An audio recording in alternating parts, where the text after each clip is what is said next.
There was a time in this country when wasting a single seed would have been unthinkable. Not because people were sentimental about their gardens, because they were trying to keep their families alive. During the Great Depression, a backyard plot was not a weekend hobby. It was the difference between eating and going without. And the women who tended those gardens, who stretched every resource down to the last useful measure, understood something about seeds that most Americans today have never been taught. They knew that a dry seed dropped straight into the ground was a gamble, and when your children's next meal depended on what came up out of that soil, you did not gamble, you prepared. Before planting day, seeds went into a jar on the kitchen counter. They soaked overnight in a liquid that nearly every household already had on hand. Not a commercial product, not a fertilizer, not anything sold by a seed catalog. A simple, inexpensive substance that had been sitting in the medicine cabinet or under the sink for years. Hydrogen peroxide. The same brown bottle that cost pennies at the drugstore.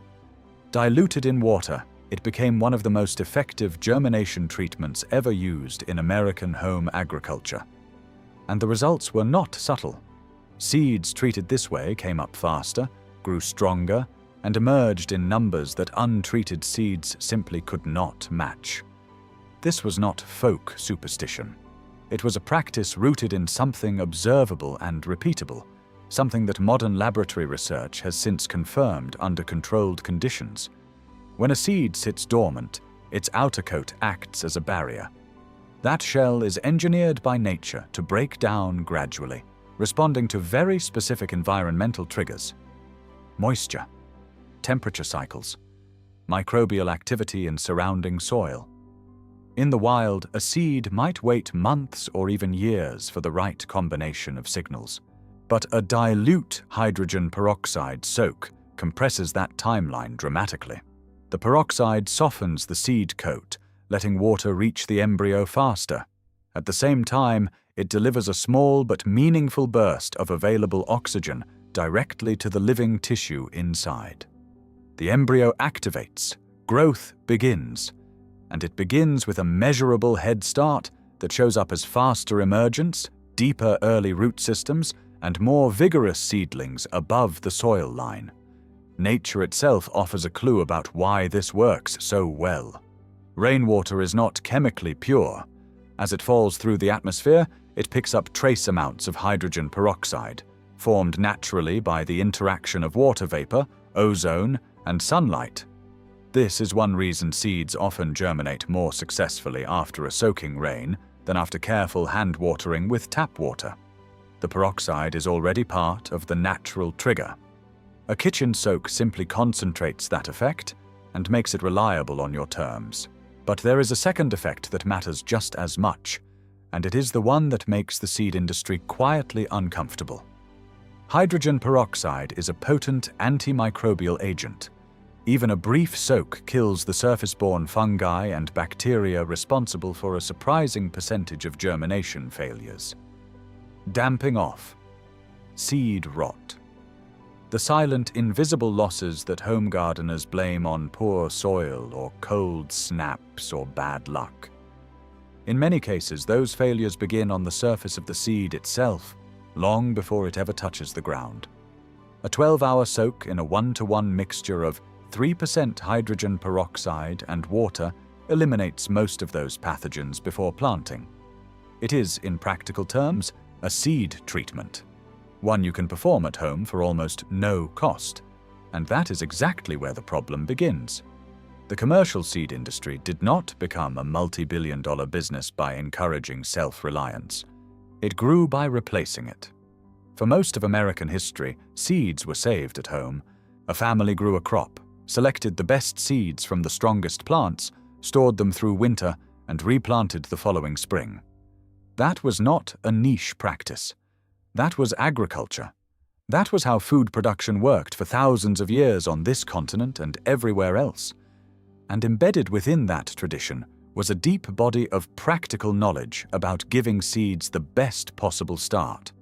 Soaking was one of the most common techniques. Some families used plain water. Some used weak chamomile tea for its antifungal properties. Some steeped compost in water and used the liquid extract. And many, especially after hydrogen peroxide became a cheap and widely available household item in the early 20th century, used a dilute peroxide solution. The knowledge traveled the way useful knowledge always did in those years. Quietly. Mother to daughter, neighbor to neighbor across a fence line. It was ordinary, unremarkable everywhere. Then the economics shifted. After the Second World War, the American seed industry consolidated with startling speed.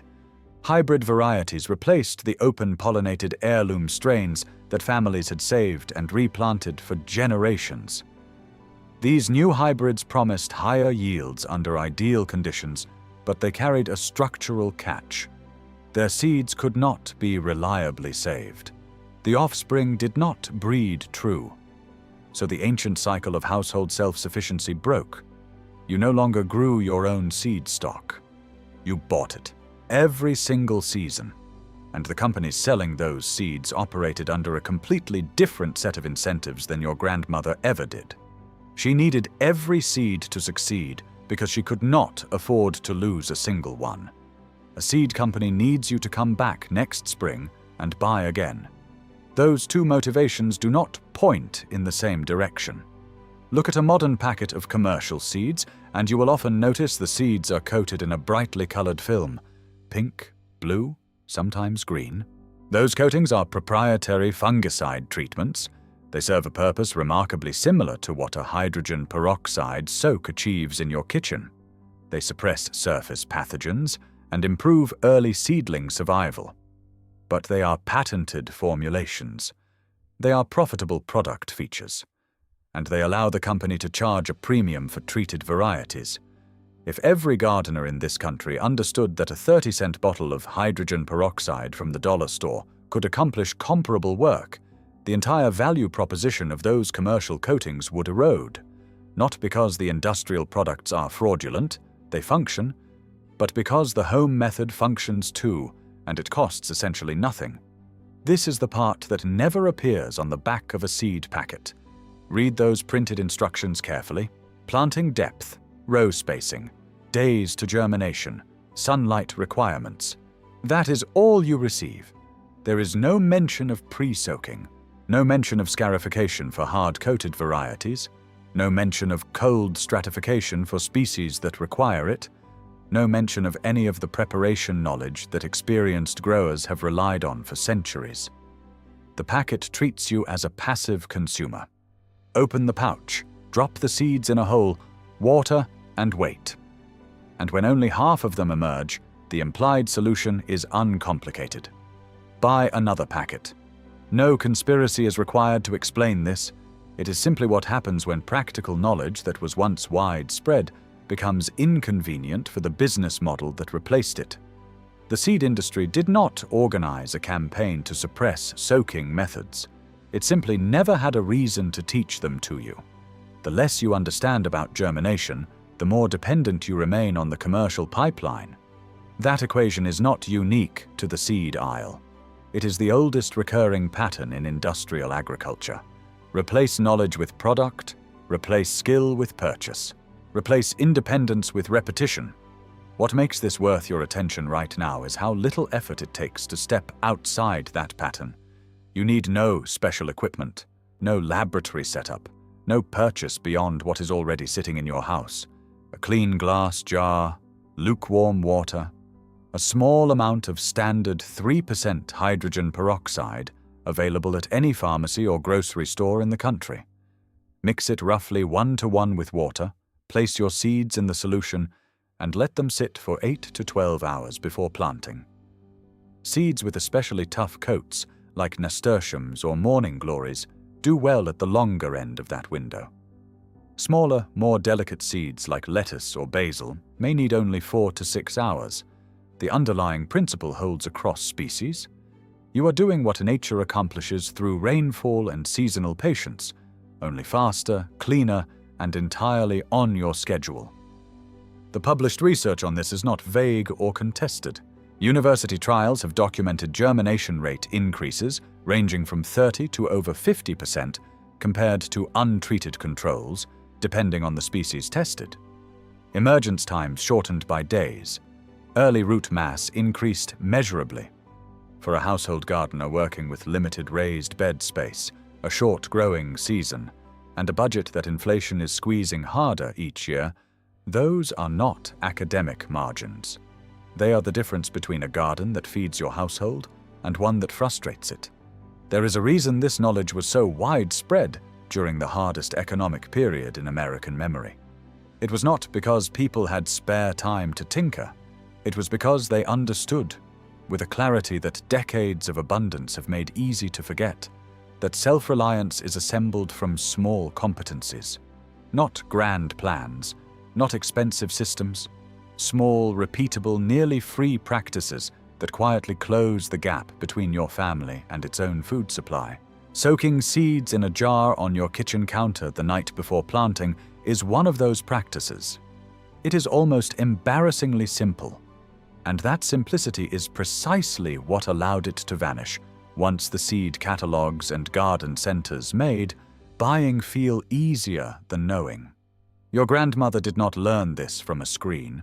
She learned it the way essential knowledge once moved through this country. By hand, by example, across a kitchen table with someone she trusted. The fact that you are hearing it now, generations later, tells you something important about what was quietly lost between her time and yours. Not just a gardening technique, a habit of mind, a refusal to leave something as basic as feeding yourself entirely in the hands of a supply chain that has no particular interest in your success. The seed has not changed. The peroxide still works exactly the way it did in 1933. The only thing that changed is who had a reason to tell you about it, and who had a reason not to.